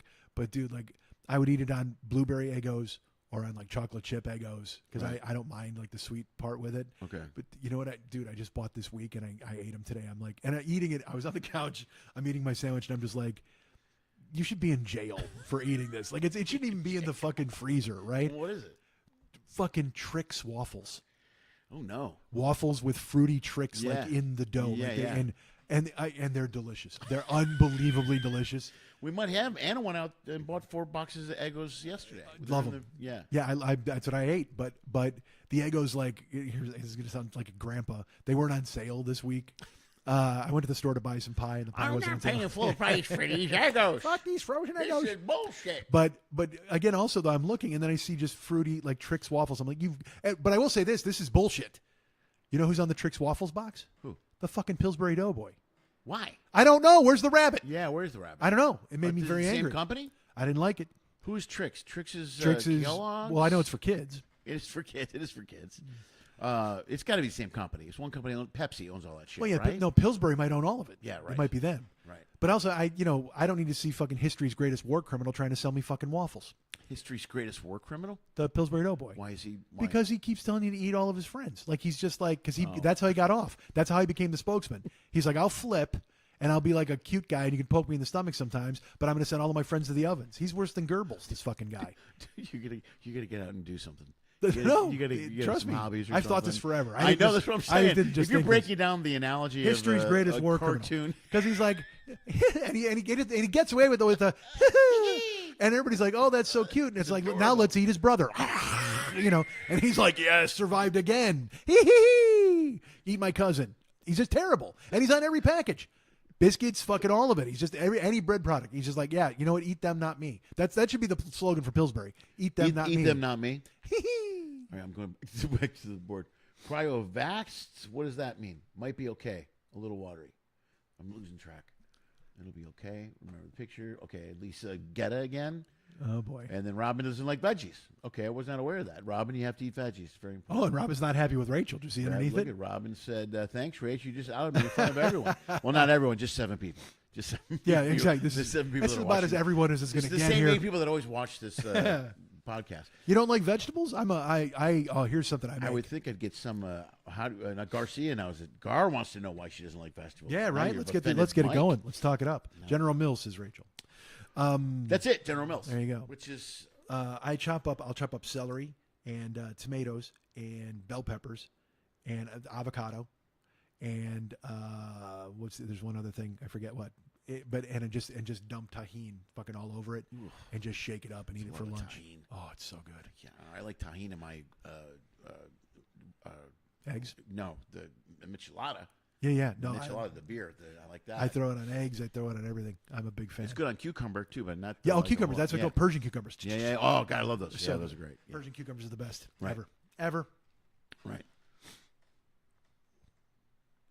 I should have a food show. Oh, she doesn't only cook veggies. Why don't you do a food show? Why don't you do a show? Why don't you do a show? Well, it's funny. All right, I'm an idiot. I always think, like, when I wasn't doing shows, I was like, you know what I'm going to do? I'm going to do a show every night. And I came up with another podcast called Last Night at Schmidt's. And I was like, here we go. And I was so happy. I picked out a theme song and a closing song. And that was when I did 2 episodes, and then I got COVID. And I'm like, son of a bitch. And it was like the world was going, look, you don't even do your regular show. We're not giving you a fucking second show. We're not giving you a not happening. Show. But I will say this again: everybody in the fucking world's got every podcast on the fucking planet. I know. And again, I don't even know why I do a podcast anymore. I mean, I do it because I like it. You know why I do them? To find out that Rachel doesn't like veggies. That's exactly. That's it. That's the only reason. Robin doesn't eat soup either. Oh wait. Oh, Lori doesn't eat soup. Wait a minute. What's wrong with soup? That's very important. I love soup. Soup is good food. Oh my God. Yeah, it's almost pointless to do a podcast now because also, you know what? Here's another thing I want to bring up too. Also, have you noticed this? Have you seen this? Have you seen this? The commercials. That wasn't bad. The commercials for the apps now that you play on your phone. Have you played King's Night? And it's just now it's all people from old sitcoms. Yes. And they've been doing it for a while. T-Mobile did it with the guys from Scrubs, and now these apps are doing it with the what do you call it? The show that got canceled. The one about the geeks. The sitcom. I'm sorry. Freaks and Geeks? The Big Bang Theory. Oh, okay. There you go. Big Bang Theory. Because I just saw them. It's just him and the girl talking about this thing. Yeah, you know why? Because none of them can work because you're making fucking 18 AI photos and driving them out of the business. Yeah, that's exactly why. So now they have to do these commercials and go ahead and collect stuff. No, they're doing all the work. They yes. They do everything. But that's and it's embarrassing. Like it'll make me laugh when I'll watch a Honda commercial and I'm like, oh, you got John Cena doing the voiceover for this? That's cool. I mean, it's a voiceover. It's not even like the star power. It's like when Gene Hackman was doing, like, I think it was United Airlines. Yeah. And you're just like, oh, I'm glad Gene's working. You know what I mean? Think about it from a point, like I saw an article with Josh Brolin today, and he was talking about how he does investing. He works on stocks. And he started doing it before he kind of blew up. And, you know, he did Marvel and all this other stuff. But he made a good point, which I kind of understand. Like, to work as an actor, like, almost to be a working actor like I was. Remember before I did Ships? I was working a lot, doing TV, commercial stuff. Yeah, you almost had the fucking Seth MacFarlane show. Yeah. I had a bunch of and I had a lot of. I was out all the time. I was SAG every year. Yeah, because I hated you then, and I'd be like, "What the fuck?" Right, you were like, "Where's my brother working?" He's this is terrible. Yeah. So anyway, but back then, even though I made decent money, but I wasn't making like $100,000 a year. But I was enough to get the insurance. I got my pension, all that shit. And Brolin was talking about it, and he's like, "Man, I wasn't making $100,000 a year. Nobody does. Even if you're making $100,000 a year, for a guy like me, I'm paying 10% to my manager, 10% to my agent. For a guy like Brolin, when you're a bigger name, you're paying your agent, manager, lawyer, PR people. So like if you go through like the guys that went through bad downturns, Travolta, Swayze, they had like 3 or 4 years where they didn't book as much as they used to. Yeah. You're still paying those fucking people. Yeah. Yeah. Yeah, because you're chasing it. You know what I mean? And even though you're getting residuals off the stuff you did before, you're not making as much. So people can see you on every day, and you're really only pulling in $40,000 a year, and that's not shit. Yeah. Yeah. Well, the story used to be when we lived in Chicago was, hey man, if you get a national commercial, your year is set. Right. Just get one national commercial, and then you're golden, and then whatever you can do. Yeah. So I moved out here, and I got. It was funny. I got basketball. Out of the blue, like it was a miracle that I got it. Right. Right. It's not even. I'm sorry, we talked about it before, but I'll give you I don't know if you know the story, but I'll tell you. When I first moved here, I got a job because Karen and I moved out, and I was like, we'll get jobs right away, but I'm going to chase stand up and all this stuff. So I got a job at a restaurant. I got a job at a place called Marvel Mania. Okay. Which was a Hard Rock Cafe of Marvel characters. Oh wow! All right. And it was because it was here and gone. Like I did it at Universal. All right. And I got the job, and because I worked, pizza back home, so I worked in a restaurant. I that was where I could do that. It was either bouncing or pizza, and I was like, all right, I can do. So I got the job at the restaurant, and I would go in for the, because it wasn't even open yet, so we were learning the recipes and doing all that shit. I think I was there for 3 weeks, maybe. Yeah. And the only other person who spoke English in the kitchen was the head chef. So I was miserable. I couldn't talk to anybody. I was there 11 hours, and it's that thing where. A restaurant, you've worked in them a million times, and you're like, hey man, we need 30 gallons of Italian dressing. Yeah, right. So you've got a whisk as big as a fucking baseball bat. We need mashed potatoes, which is like a so you're 100-pound bag of potatoes. So peel them, because again, the technology and all that shit wasn't advanced, and I hated it, and I was 12-hour days because they were working to open a restaurant, and I was fucking miserable for like 2 weeks, and. Finally, I came home after I had worked all day, and I just ran the hot water into the tub, like no cold. And I don't take baths. I haven't taken a bath since fucking 1976. But I was so fucking miserable, like I was just sore, and I ran the hottest water I could in the tub, and I climbed in and just sat there, sweating and just fucking. And Karen came home from her job. And she came in and she's like, "What are you doing in a bath?" Like again, it made no sense. What's wrong? Yeah, right. She knows like, what's wrong. Immediately, she checked my wrists. Right. And she's like, she's looking for the sharp objects in the house. Right. So, and I looked at her and I said, "I have to ask you a favor." I said, "I can't do this anymore." I said, "If you tell me that I can quit this job, I will go tomorrow and I will go to every extra place. I will do everything I need to do. I will hustle as much as possible because I am not that. Right. Clearly, still at 58." And I said, if you let me do that, I will hustle. And she said, okay, because she saw I was miserable. Right. So I think I didn't go the next day. Because why would you? Look at you. Well, you're in the bath. 2 days later, sure, I had to fucking take care of business. So 2 days later, I went out and I started going to every extra place and going to fucking, you fill it out, you stand, you get the picture, whatever. And then the last one is I went to Central Casting. And it was in the Valley. That was why, because I went out and I moved in. Like I went out to the Hollywood ones, and then moved into and I had to get headshots, the whole thing. But when I got to town, so I went to Central Casting and I was just signing up. And this guy came in and he looked at me and he goes, "What are you doing here?" And I go, "I don't know. I'm signing up like to be an extra." And he goes, "Come with me." And he takes me and he goes, he told me his name and we drove to the set. And he goes, "We're going to a movie set, and I think you're right for something. I would want to." And I've had this kind of happen before, because you remember on Venice Beach when we went to the sitcom taping? Yeah. And the guy from ABC was like, "Who are you?" Because you were funny. Right. I've had it's so funny. I've had. Who was that Mom and Aunt Marge with us on that deal? Yeah, right. Yeah. I've had a number of moments where people are like, "Who the fuck are you?" Right. When I did Adam Carolla's podcast, I finished and I walked out in the lobby and they were like, "Who are you? Where have you been?"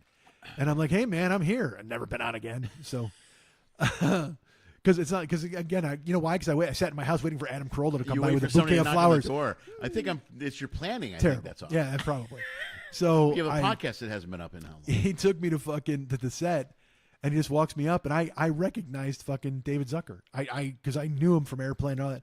He just walks me up. He's like, yeah. He had told me it was them, and he goes, Grunsky. He points at me, and the guy looks me up and down. He goes, yeah.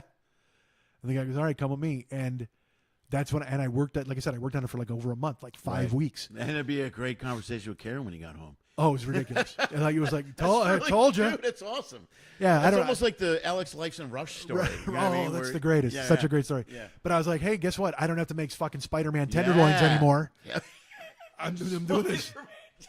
You know what I mean? Hey, guess what? Hulk soup is off the menu. I'm in a goddamn movie. So. Fuck you and your Black Widow raps. It's not happening anymore. And I got the gig, and it was like, and then I worked on that. So then when I got that gig, I wound up doing a game show, and I won a bunch of stuff on a game show, and then I got an agent, and then I got a commercial. And it was a Coors commercial with David Spade. Right.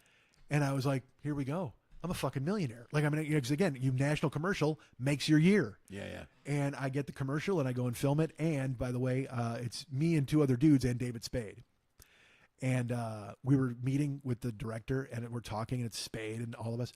And Spade says something funny and I said something funny too. Mm-hmm. And Spade iced me in a way I've never been iced in my life. Oh, no way. Because I thought I'm a comedian. So I thought I could trade. I'm like, yeah, it's fun. We'll have some fun. Dude, he literally just like, I'll tell you another story about that after this. But anyway, so Spade just like literally just no-sold it and walked away. Oh, no. And then I was like, oh. That's cool. And he was a guy who, because I love Dennis Miller, and so I wanted to idolize, I really liked him. You liked Spade a lot. And I liked his stand-up, and he just fucking iced me. He wouldn't talk. He was in his trailer. It was that kind of thing.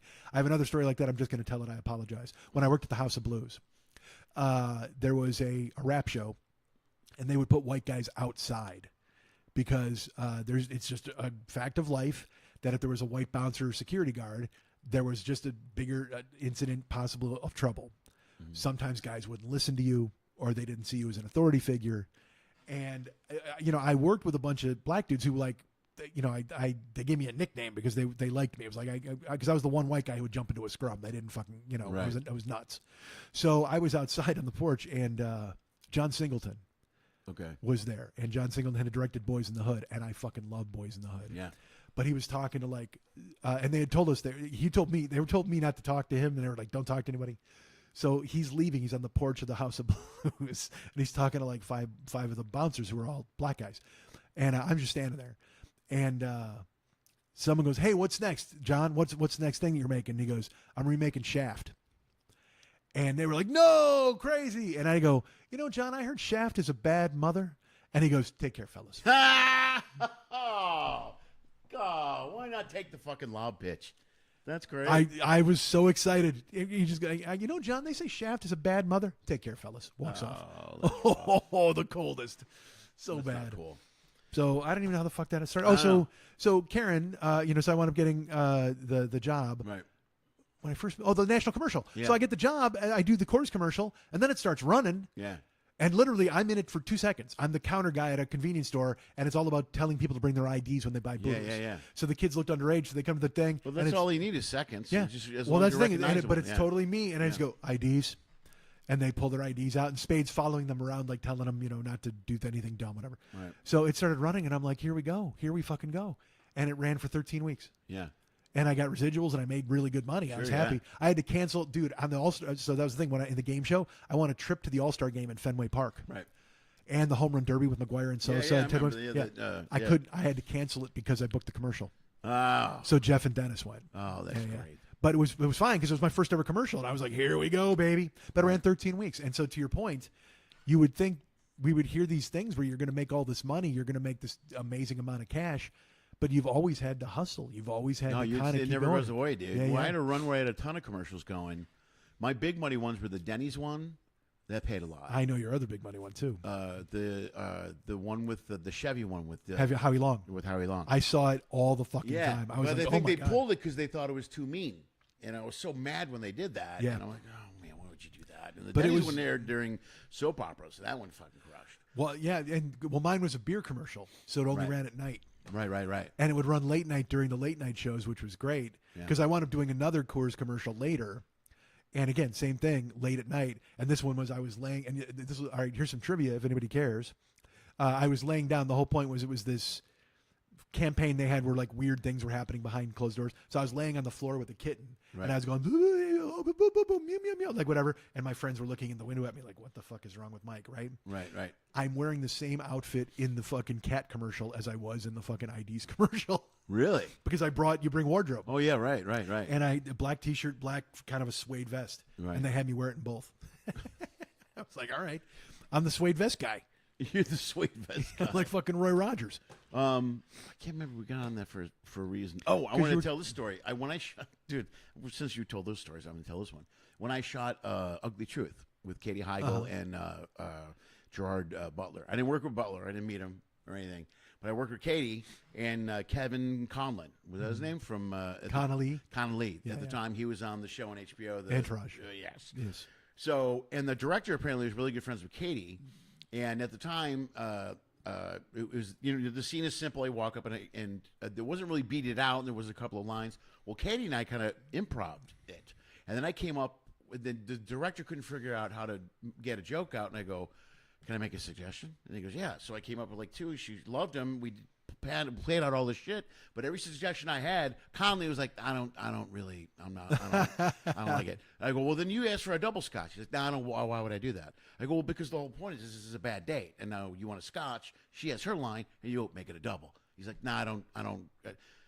I mean, and the director's like, well, we'll do it one way, this way. So we did all this shit, and they ended up cutting everything that Katy and I actually thought I was going to get a lot of work out of it. Yeah. Because the director was a guy that Katy worked with all the time.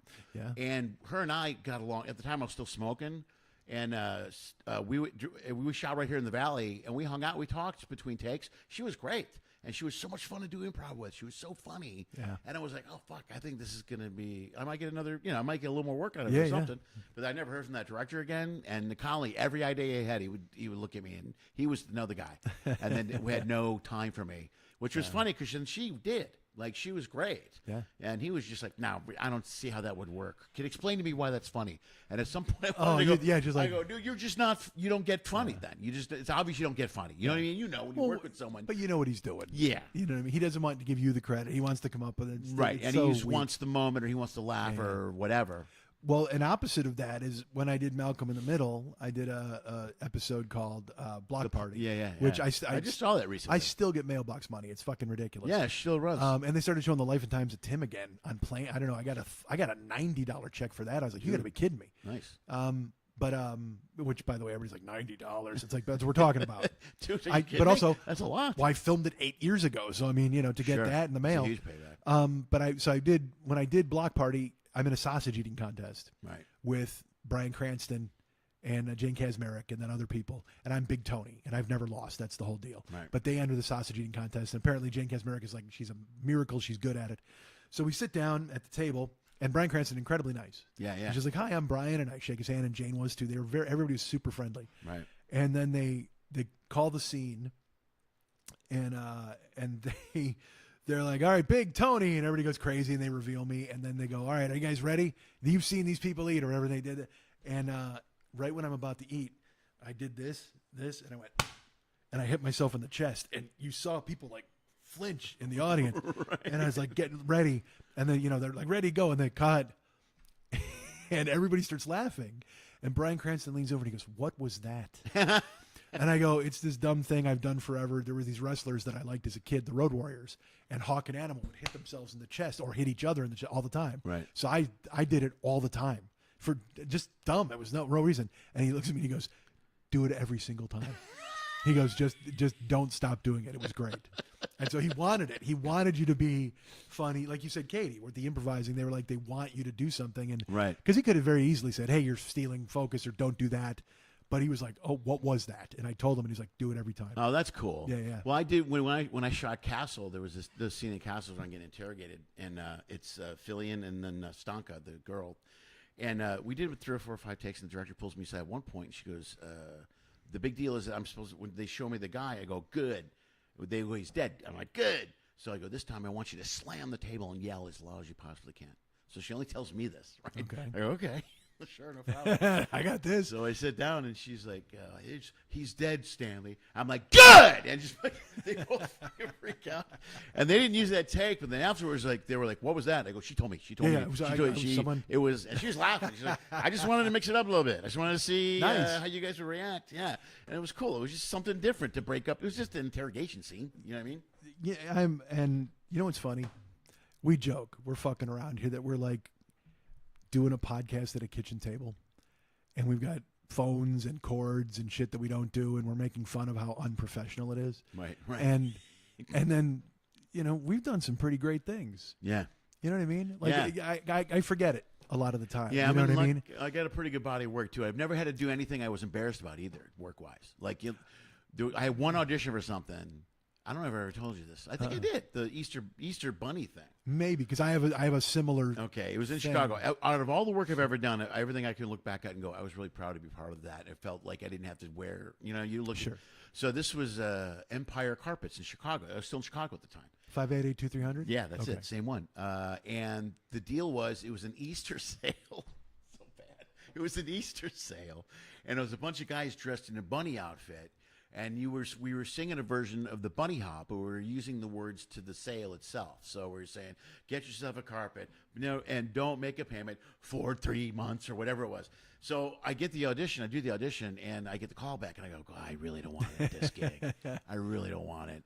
And I went and I didn't get it. I was like, at the time, Vess and I had just been married. It was right after the CTA. Okay. Because the CTA was the first audition I ever did, and booked it. And then did the whole this is easy. This is great. Yeah, this is going to be great. I'm the go. CTA guy. Yeah. How bad can it be? Yeah. But I was like never happier to not get a gig than that one gig. I was like, oh my God. I had an audition here. It was another beer commercial, and this is when I was big, like real big. And because I would get called in for a lot of that big guy stuff. And I'm reading the sides. I sit down and I'm reading the sides. And it's a fat guy wearing tighty white underwear. And he's got crumbs all over his chest. He's eating, and he's picking his nose and his ears and his feet and his navel. Oof. And he's eating peanuts out of the bowl and watching soccer and getting crazy. And it's like his daughter's boyfriend is like looking at him like he's repulsive. Right. And I left. Oh, did you really? You just walked out? Yeah, I didn't do the audition. Well, this is for a commercial? Yeah, it would only run in Mexico. Okay, when I did the In-Betweeners on MTV. When I first read that, when I booked it and I got it, and when I first read they send you all the scripts because I was the dad, and I'm reading all the scripts, and this guy, he was a horrible guy. He made fun of his son for not getting laid. We would make fun of his son's penis, and I'm reading this going, hi, this guy is really horrible. But I flipped it around. And just looked at it like I get to be this horrible person on TV.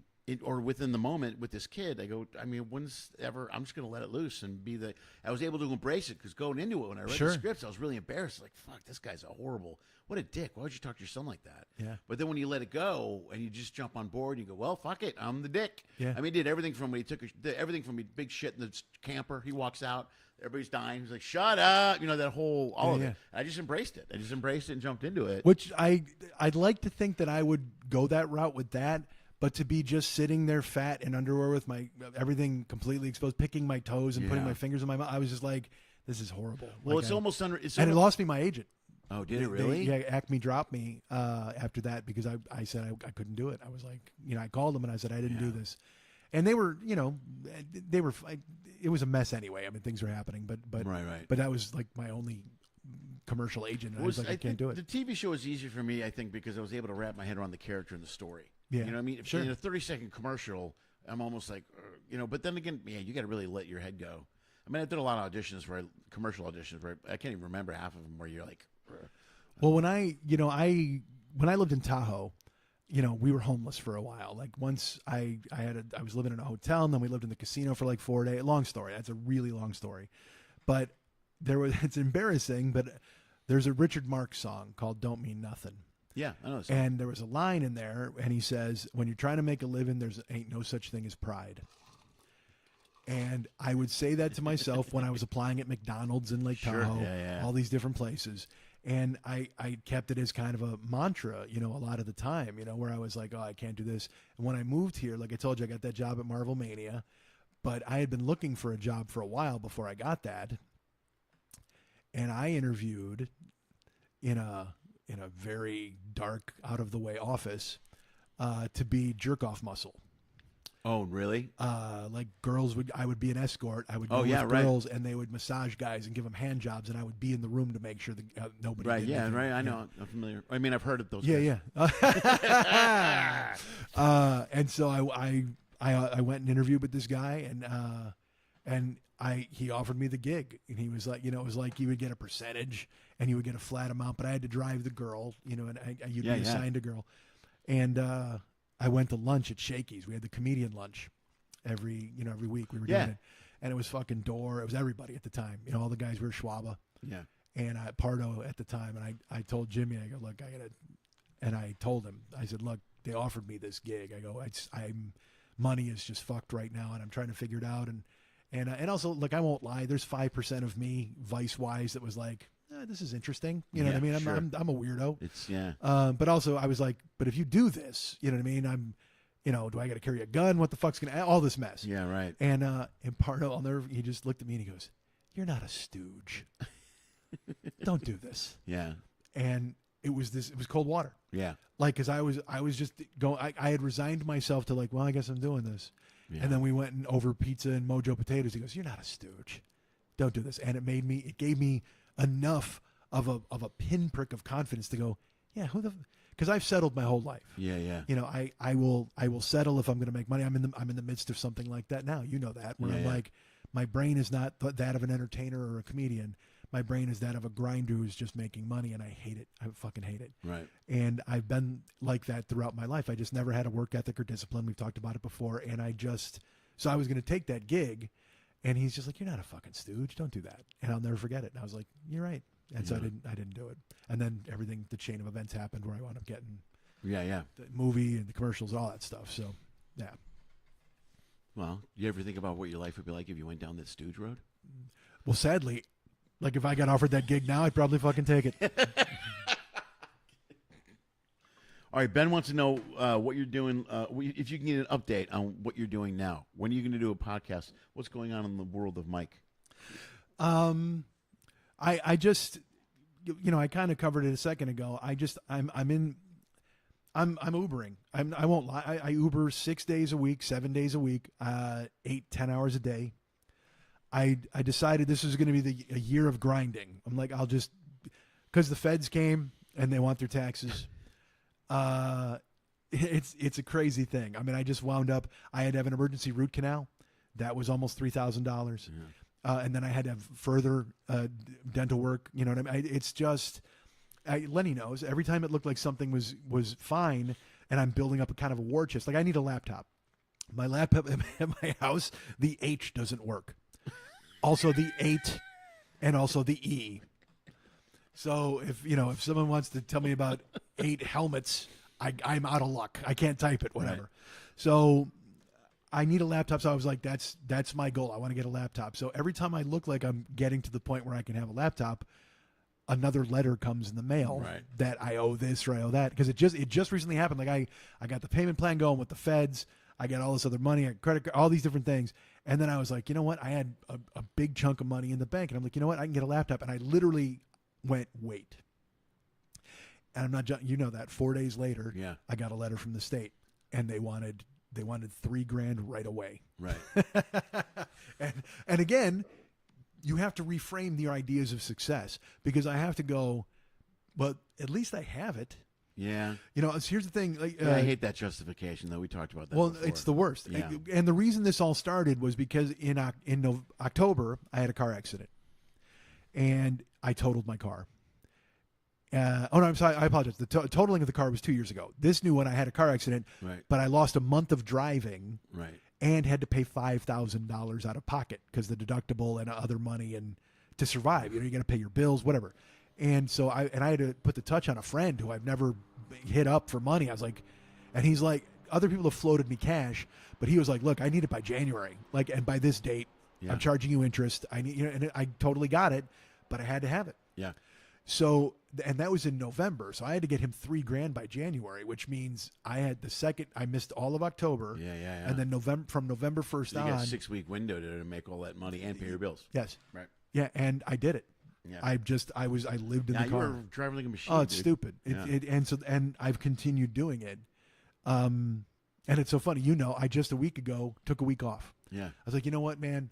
I drove on Monday, that I didn't drive Tuesday or Wednesday, and then I went out of town. I went to the Bay Area. I went to the Phillies games against the A's. I had a great time. Right. And I've come back, and now Uber has stopped offering me reservations, which was the basis of my thing. And so now I have to hunt for them. Yeah. I was making an average of a certain amount a day. Like I have it all calculated. It's terrible. I think like a taxi driver, and I hate it because I think small. Like, I don't want to do this. I want to tell jokes. I want to be funny. I want to do podcasts. And look, I could do a fucking podcast, but when you drive, when I'm up, I literally get up in the morning at like 2:15 a.m. And then I'm in the car by 3, sometimes earlier, to pick people up. I'll have reservations, and I'll drive until 12 or 1. 3 times a week, I'm in the gym at 12:30, which is good. But the rest of the time, I come home, and you're burnt. Even if it's just driving, you're burnt because you're in traffic the whole time. It's a lot of mentally draining. So I come home, and it's not even a joke. Like, I come home and I put my feet up on my ottoman, and I cover my legs with a blanket like a grandpa, and I watch old black and white television shows. I watch old Dragnets, or I watch old Highway Patrols, or all these. I'll hunt through YouTube for 2 or 3 hours, and I'll just fall asleep because I'll be getting 4 or 5 hours of sleep a day until I take Monday off, and then I'll sleep 13 hours. So that's what I'm doing, and I hate it. I fucking hate it. And doing it, and so then to do a podcast in my brain, I'm like, do people want to hear that? They want to hear that the guy that they've liked for 14 years failed and missed it. You know what I mean? Yeah. Hey, guess what, guys? Still sucks. You guys can get me at MikeandMikeSchmidtComedy.com. You know what I mean? And there are people who tell me, no, people are invested in your life. Yeah. And I'm like, yes, but it's like a stock that never pays off. They're just like, it's constantly fucking in the toilet. And they're just but like, it's your own. You're creating your own platform. You have a platform. You can create your own content. And to that end, you mentioned about podcasts earlier, and you're like the games and the actors and stuff. I know. And you said it doesn't even matter. Well, everybody's got a podcast now. Amy Poehler's and all these. You know what I mean? But and I felt that way too. But because when I got in with Jimmy and them. Yeah. We were in the top 10. Yeah. Podcasts. Well, I just saw that Apple movie Thumbs. recently. I told you about the early movie the Graham did about the. Oh, podcast. you watched Earbuds? Yes, of Okay. course. It was on a ship one day. Nice. Okay. Yeah, it was just I turned on, I heard your voice. I go, what the fuck? But that's in the early days of podcasts when it was. Well, and so once I left there and I started doing my show, I had a ton of people like download. I mean, I didn't know my numbers because I didn't give a fuck. I wanted to show up and talk, but I'd walk in and Lily would be like, "Do you have 100? Do you know you have 100 people listening to you in Turks and Caicos?" I'd be like, I had no fucking clue. That's pretty cool. Yeah. And then I was in the multiple thousands of people downloading every week, and it was great. Right. And then the market got flooded, and there were more shows, and it got spread thin. And then I had to look at my numbers because I had to. She was the producer. She's not anymore, so I run it, and I see my numbers, and I'm like, oh, okay. Does nobody like me anymore? And then you throw this in your brain, and like I said.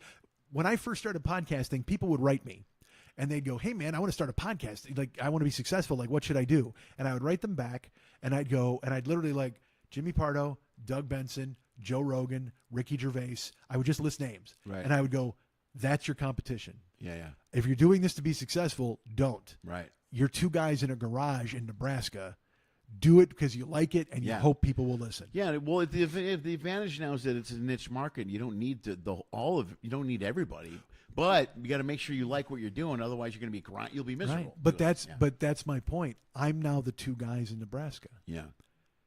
Because guys, the Office podcast, all these monster names are doing it, and the space is so crowded with celebrity and look, people are very talented. I'm not saying that people aren't. Sure, right. But yeah, and it's all celebrities on these podcasts too. Now, you know what I mean? So I know. So, but I'm now. I would write people with names, and I'd go, "These are your competitors." And now, if I ever wrote anybody, they would write me, and they'd be like Conan O'Brien, the people from The Office, John Krasinski, and they'd be like, "That's your competition." And I'd be like, "I'm fucking dead." Yeah. Now, I will say this: there are people like our good friend Ben here. Is it Ben? Yeah. Okay. Who have been very kind and followed along, and they want to hear from me. And I have, I wouldn't say rabbit anymore because they don't even know if I'm fucking doing it, but I'm a niche, and these people have followed me forever. And so they're very kind, and they've been understanding. But, if you give people a reason to forget you, they'll take it. Right, and of course. So you got to be the littlest thing where it's not even just a podcast. Yeah. if you're not constantly in somebody's face, people are going to forget about you. It's like being right. It's the old days of if you left LA for like 2 months. Yeah. You know what I mean? Your agent, casting people like, where'd you go? We don't care. Well, it just happened with fucking driving. I left town for a week, and Uber's like, I don't know who the fuck this guy is. Who are you? Everything, yeah, right. Yeah, it's terrible. And you're just like, and everything's a fucking hustle. It just is. Like, again. Life is a fucking grind now. I know. And when I was married, it was different because I would do the show, and all the money would go back into the podcast. Right. All of it. And then when I split up with my wife, and look, that was my fault, clearly. She bailed, but she had reason. Right. But then money that had been going to making shirts and selling merch and buying plane tickets and going on the road and doing my one man and all that stuff had to pay my rent. Right. So, I've reframed success over the years that I've been able to exist in this space for 15, 16 years, and people still care about me or care what I have to say. Right. Also, I've lived alone in Los Angeles for 12 years, which is a feat. I mean, I know people that are 45, 50, and they have roommates. Sure. And I can't imagine it. I can't imagine Right. that thing. I've been able to carve out a living being funny and doing podcasting, but also hustling in any other number of ways. Right. And I have to reframe that as a success. You know what I'm saying? Yeah. Like I don't have children.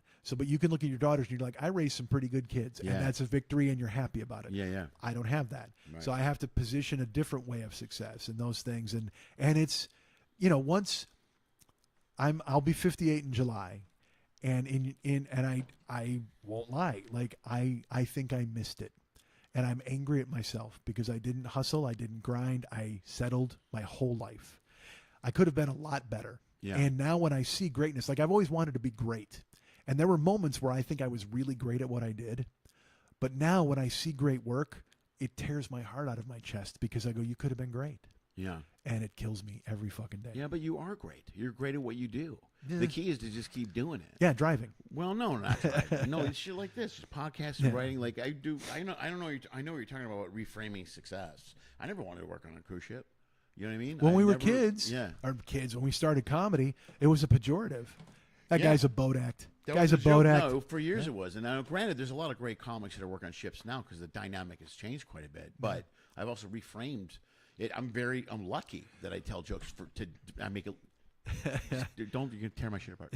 I'm lucky. I'm actually pretty lucky. I raised two kids, and I envy you. You're very kind. I take you to the airport, you pay me, whatever. I feel like Cliff Booth in Once Upon a Time in Hollywood. He's like, hey, Rick, I'm not a stunt man. I'm your gopher. I fucking, and you've been encouraging and things like that, and I appreciate it. When you go on the road, you bring me sometimes now, but Dude, at the write same, some jokes and work for Carnival. well, that's what you've said. Again, 3 years ago, that was my goal. I'm like, I want to be on the boats by the end of the year. Yeah. And then the car, and then this, and everything else, and also my own pitfalls where I'm not great, and I want to be, even when we were doing the You're show. not great in your mind. You're really good at what you do, though. Yeah, you're extremely talented. But Still the that's best thing. writer All right, I've ever seen. You're incredibly nice, but that's why I don't do, because on the podcast it would just be this. Does anybody want to hear me bemoaning my fate? No. Yeah. Because there's people hanging fucking drywall for 30 years who get fucking dust lung, and they're like, I'm going to be fucking dead. Yeah, and it's like, I'm sad. I can't tell jokes. Boo-hoo. Nobody fucking cares, man. Pull up your fucking pants. Get your lolly, follow Tommy. Yeah.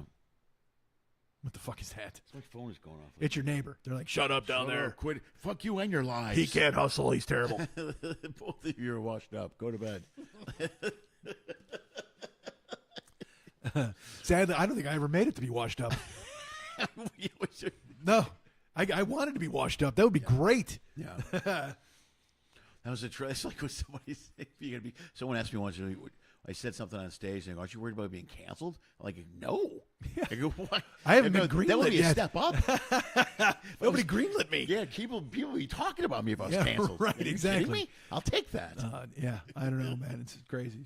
So that's where I am. And Ben, you're nice to ask, and I hope you still care. And I used to always, when people would write me, and I'd reply to every email, and I would write, hey man, you keep listening, I'll keep talking. And I betrayed that. I just have, and so now I'm angry at myself for that. Yeah, but the beauty is that it never went away. You still have the balls in your court. You can do whatever the fuck you want to do. I have thought of that, where I'm just like, because again, the good thing about anybody can do a podcast is that anybody can do a podcast. Right. And the bad thing about I'm not even just talking about the podcast. I'm talking about redeveloping your act and getting on stage and doing, rebuilding an act. Yeah. And even getting to a point where you can work on cruise ships. There's so much cruise ship work out there and more coming that they're always looking for good comics, like really good. You can walk right into that. You're that good. Well, until they get the robot out there, who's going to be fucking like. And once they figure out how to do an algorithm, hello. right now, you're all. How about those waves? Can you believe that buffet? Iceberg right ahead. All right, man. Are a whole bunch of people that say that they love you right now. Everybody's really nice. Thank you. Ben wants to see your podcast again. He listens a lot. Gar says he's been following you since you got him to sing with him in Legan's class. I don't even remember. You remember that? I don't remember what we sang, but yeah, it was Legan. I loved Legan. Legan buried that me. That guy was great. Yeah, I was sitting he made me sit in the front seat of the class once. Yeah. And I just stared at him and I chewed gum. I was like chewing gum. And he just fucking goes, "Hey, I didn't tell you to chew your cud in this front seat. Spit that out," or whatever. I was like, Dude, he was great. Shoot the lock. He used to call. It was during the Reagan administration, and he used to call Reagan Dutch. So he used to talk. He'd teach a class and go off into, he used to teach business economics or. He'd be like, he goes till Dutch's policies kick in. Things are all going to change now around here. Yeah. I mean, he would go off into a tirade. And he would just come back. I forget who I just did a show and I told this story, but I'm going to tell it again because, you talk about gym teachers and teachers alone. And I told the story of Mr. Nellis. Yeah, I know this story. Where he's just this gym teacher. I was in 6th grade and you were in 7th and at Westview. And he one day we were watching him in gym and he just pulled a hot dog out of his pocket and started eating it. Unwrapped it from my handkerchief, which who knows where that's been. But then I talk about Krushka, and Krushka was at Westview. The sad thing is I would do that now. I would pull a hot dog out of my pocket. Hold on a second. I got a hot dog left over. Fucking Krushka, I tell this story because he was a gym teacher at high school. So we had him, and it was me and Jeff Mills and Ralph Meach and stuff. And there was a transfer student named Fong.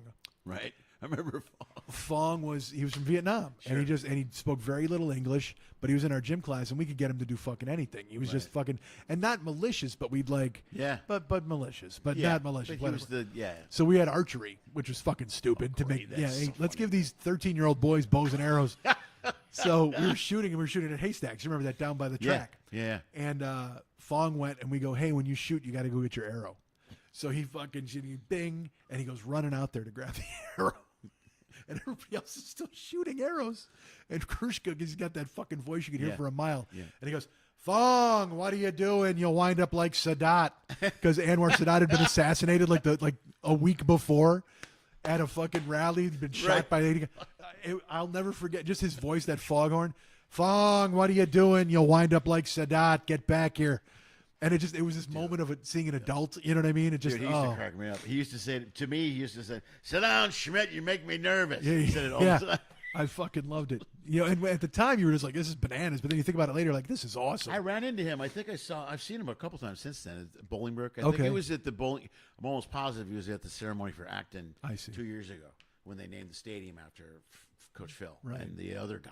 Yeah. I always forget the other guy's name. The guy that coached under Phil took over when Phil stepped aside. Irvin? He was the guy that won the championship. John Irvin, I think. Yeah. It was Irving Acting Field is the name of the field. And that year they fired Irvin. Right. Because the principal is a whole, I guess there was a lot going on. I found out a bunch of shit when I got there. Nice. I had no idea about any of this. How funny. Yeah, all the other coaches told me about it. But that's when I saw Krushka then. Okay. But every once in a while I run into those, or Larry Bernard.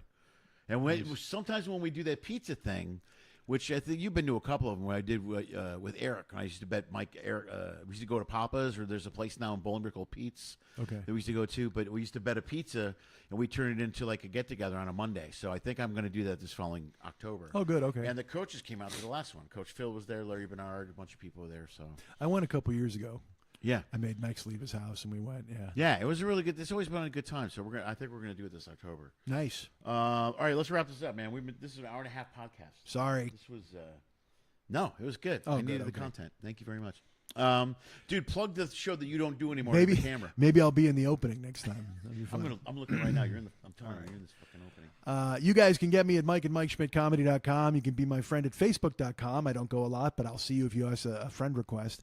You can follow me at Twitter.com or X.com, whatever you want to call that. I'm at Instagram, Snapchat, and TikTok at Mike40YOB. That's Mike40YOB. Instagram, Snapchat, TikTok. Find me on those. And the 40-Year-Old Boy podcast is available in the iTunes Store, Apple Music, Spotify, Amazon Music, whatever that fucking thing is. And all of it is available. Go ahead and dig. And the entire archives is here on YouTube. So you can listen to it on YouTube if you want to find it. I have a 40-Year-Old Boy channel. You can find me doing stand-up from like 2004, which is interesting. But yeah, man. And also go, if you want, on Facebook or on YouTube, search Saints Row Conservative Radio, and it's like a 12-minute clip, and it's just, you'll hear me and Dave just fucking improvising nonsense that came true, sadly. You'll be confused. It's that, or is this Newsmatch or a news? What's going on? So yeah, the 40-Year-Old Boy podcast available wherever you get all your podcasts and stuff like that. And I was going to do one tonight, but you can hear my voice is ruined from doing this one. So, now I'm the reason. I'm the reason. But please know that it's, I will return to the land of the microphone living. I promise. All right, man. All right, dude. Thank you. Thanks, guys. Man. Bye, guys. Thanks for tuning in. I really appreciate it, and thanks for watching the whole show. That was really cool. Take care. All right, we're done. We're almost done. This is the awkward closing. Sure it is. I just looked at the opening.